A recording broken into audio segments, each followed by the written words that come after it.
Negros Occidental, Negros Oriental. Matagal na pong walang senador ang Negros.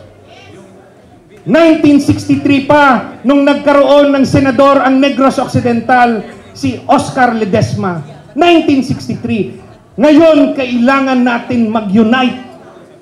Negros, tulungan niyo po ang PDP Laban senators at ang adopted senators namin. Kailangan po ng bagong panggobyerno, hindi po yung trapo, hindi po yung utak, ayuda.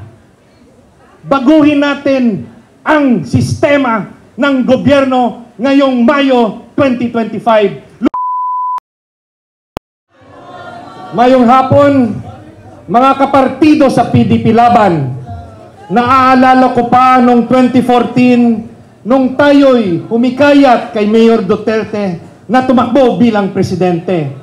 Pangalawang grupo tayo, kasunod ni Mar Masanggid na mga barangay captain ng Davao, tayo na tagalabas, pumunta, taga-PDP, pumunta ng Davao at hinikayat ang mayor ng Davao na tumakbo. Bakit? Dahil po sa matagal na panahon, wala pa pong presidente ang Mindanao. Wala.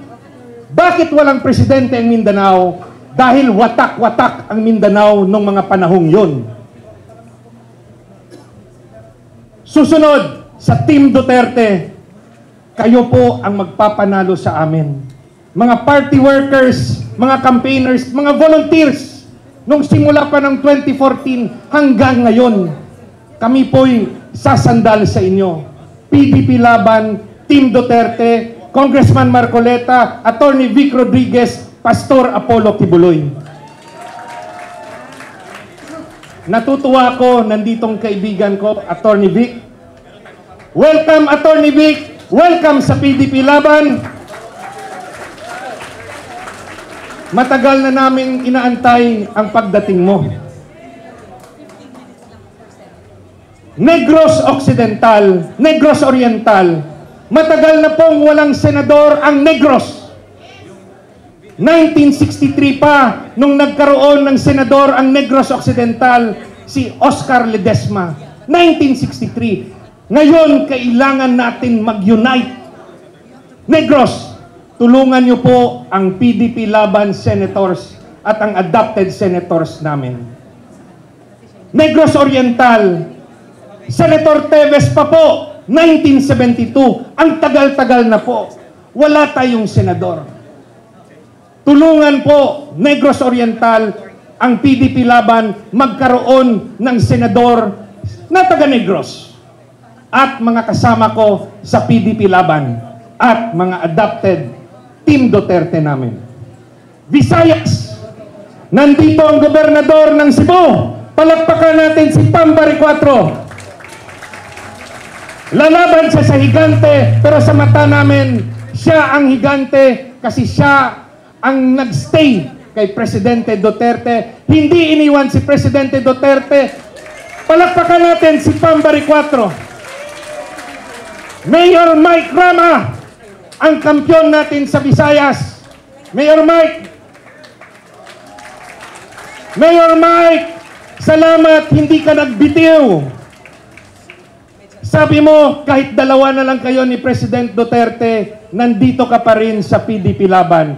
Ilaban po natin ang ating mga senador sa Cebu City. Mindanao, nagkaroon na po kayo ng presidente. First Mindanaoan president. Pinagtatawanan po ako dati sa Western Visayas dahil ang dala kong presidente, ang inyong Mayor Duterte. Humihingi po kami ng tulong ngayon. Mindanao, bigyan nyo kami ng isang senador sa Visayas. Pwede ba yun? Pwede ba yun, Mindanao? Luzon, mga kaibigan namin sa Luzon, kailangan po nating mag-unite. Tulungan nyo po ang Mindanao at Visayas. Kailangan po ng bagong panggobyerno, hindi po yung trapo, hindi po yung utak, ayuda. Baguhin natin ang sistema ng gobyerno ngayong Mayo 2025. Luzon, Makikisama ba kayo sa Mindanao at Visayas? Luzon, lalaban ba tayo? Mga kapatid kong Muslim, tulungan niyo po kami, magkaisa po kayo. Allahu Akbar! Allahu Akbar! Tulungan niyo po ang PDP Laban at ang Team Duterte. Mindanao, huwag niyong pabayaan si Senator Bato. Luzon at Visayas, Senator Bato de la Rosa. Pilipinas, huwag niyo pong pabayaan si Senator Bongo, Mr. Malasakit. Ang aking pong katuwang na mga abogado, Attorney Jimmy Bondok, magiging partner ko yan sa Senado. Matapang si Jimmy, pero gusto niyang tawaging lover. Attorney Raul Lambino ng Luzon, kailangan po nating tulungan. Bigyan po natin ng boses. At ang aming Kuya Ipe, Philip Salvador, huwag po nating pabayaan. Pag nagkaisa ang PDP Laban at Team Duterte, alam ko may kanya-kanya tayong paborito. Pero pag hindi tayo magkaisa, mai-impeach po si VP Sara. Gusto nyo ba na ma-impeach si VP Sara? Gusto nyo bang matanggal si VP Sara? Gusto nyo bang hihina ang PDP sa 2028? Gusto nyo bang labanan ang Grimeng Marcos sa 2028? Ipanalo nyo ang mga senador natin this 2025. Magkaisa tayo. May kanya-kanya tayong paborito.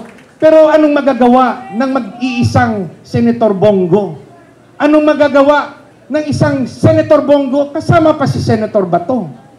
Idagdagan pa natin ng Senator Marcoleta. Anong magagawa nilang tatlo? Kailangan po nila ng Pastor Kibuloy. Yung pangako ko kay Pastor, kaibigan po ako ni Pastor.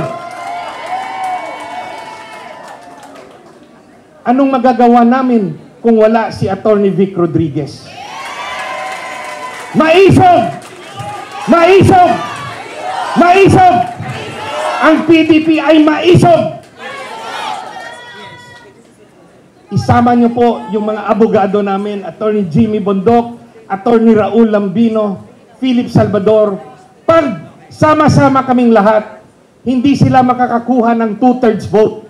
Walang impeachment mangyayari. Kahit 100 pa na impeachment complaint yung gagawin ng House of Representatives, walang impeachment na mangyayari. VP Sara, kakampihin nyo kami. Walang mangyayari sa'yo. Ipapanalo ng PDP at ng Team Duterte ang lahat ng senador. Congressman Alvarez, Mindanao, kayo na po bahala. O, kahit sa labas ng Davao Region, tulungan niyo po kami. Ano ang programa ni Attorney Hinlo? Hindi lang po pwede batikos ng batikos o atake sa rehimeng Marcos ang dapat nating gawin. Dapat po ang ating mga senador may programa kasi hindi po ako pinabili ng suka. Hindi po. Abogado ako. Yung sa kabila, abogado ba sila? Yung sa kabila, naging undersecretary ba sila ng DILG? Naging commissioner ba sila ng Presidential Anti-Graft Commission? Naging director ba sila ng Land Bank? Yung pinagdaanan ni Attorney Hinlo, politika, DILG, ekonomiya, Land Bank, anti-corruption, PACC. Ang programa natin, una, labanan ang korupsyon.